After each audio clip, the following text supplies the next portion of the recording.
Let's talk about seed starting and getting ready for the gardening season.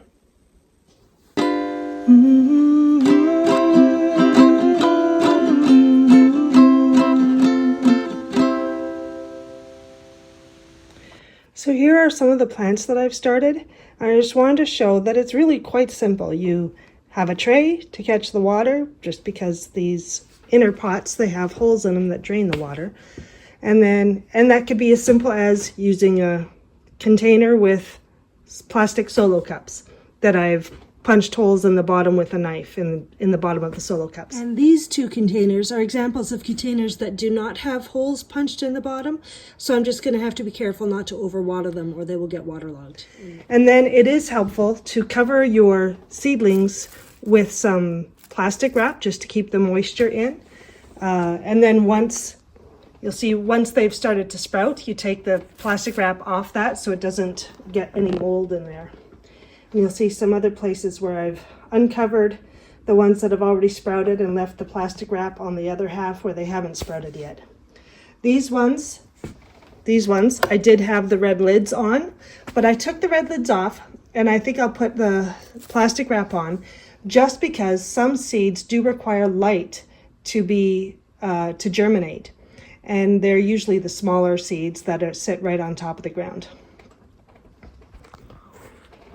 Hi, did you know I wrote a cookbook? It's called Delicious, Cheap, Healthy, Whole Grains, Beans, and Lentils, Staples for Budget-Friendly Meals. In it, you'll find recipes for breakfast, lunch, dinner, dessert, snacks, and staples, all the good stuff. And it's available on Amazon. I'll leave a link in the description below. Okay, back to the video. So one thing that's important to understand is that when you're dealing with your seeds, you want to generally plant them 2 to 3 times deeper than what their width is. So if you've got a seed that is, say, 1/4 inch wide, you would want to plant that 1/2 to 3/4 of an inch deep under the soil. Okay? And then, what are some other things to know? Okay, so here's another planting that I started a couple weeks ago. And we've got grow lights here, here, and here, and then in the front closest to the window. And you want the grow lights to be close to your plants so that the plants don't have to grow long and leggy to get to the light. Keeping your lights low keeps the plants, the stalks sturdier so they don't get all spindly before we have to take them out to the garden. And one more tip, if you're starting peppers in particular, because they like to be really warm, it's good to have a heat mat to keep your soil warm.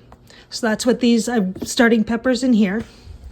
Another thing, here's another one that's lots of peppers and a heat mat with it.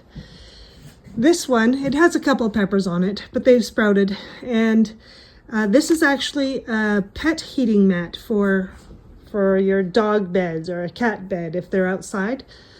So that's another thing you could use. You want something that keeps a very low constant heat and doesn't automatically shut off. So there's something to think about. I have found peppers to be some of the most finicky things to start just because they like to be warm and it takes them a long time. So that is one crop that I would say, yes, start early because they don't grow very fast. And just in case they don't start, you'll want to plant new seeds again in case those ones don't germinate. Okay? And here is one more planting that I had it inside, but then I decided one of my lights wasn't working very well and I wanted these outside. So here I've got some onions that were underneath this tub and sheet. Cat won't leave me alone. The sheet just to keep it warm overnight. And now that it's daylight, I'm going to take it off and let it get the sunshine.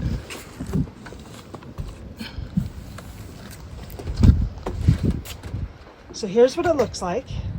Now I could leave it under this all day long, but it would probably get too hot. So I'm just going to take the tub off and let it have open access to the air and sun.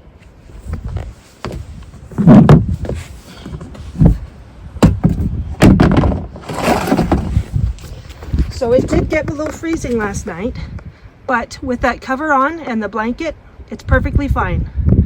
And onions are pretty cold hardy. They're one of the first things to come out of the ground. If you've got onion seed or onion bulbs in the garden over the winter, they will be some of the first things to come up. And there's one more thing I thought you might find interesting. You'll notice that I have little tags inside each of my planters to label my plants. What I do for those is I take old yogurt containers or sour cream, whatever you've got. I cut off the top right here where the ridge is. Actually, I cut down, straight down first, and then I cut around the bottom.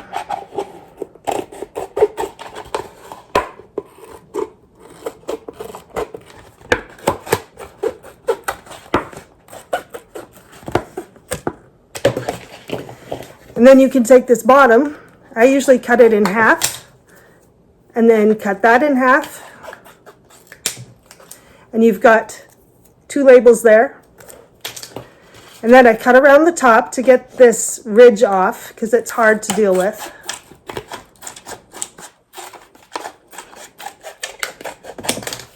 So I've got this piece now.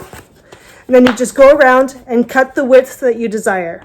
I usually like them about 1/2 inch because then I get lots. Sometimes I even go as small as 1/4 inch. Depends on what you have to write on them. Some varieties have lots of words in their names and you have to do like 3 lines, one under the other, to be able to fit it all on.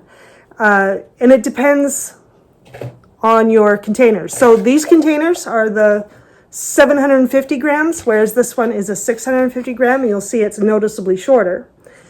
So this one will fit, if you cut long strips, it'll fit into the soil container halfway, and so you might have more room to write on.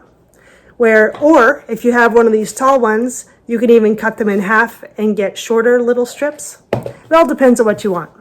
So anyway, that's what I use for my little markers for my plants. And then I write on it with a Sharpie pen or any other permanent marker that you have. So anyway, little handy tip there for you. Please like, comment, subscribe, share, help a girl out. Thanks.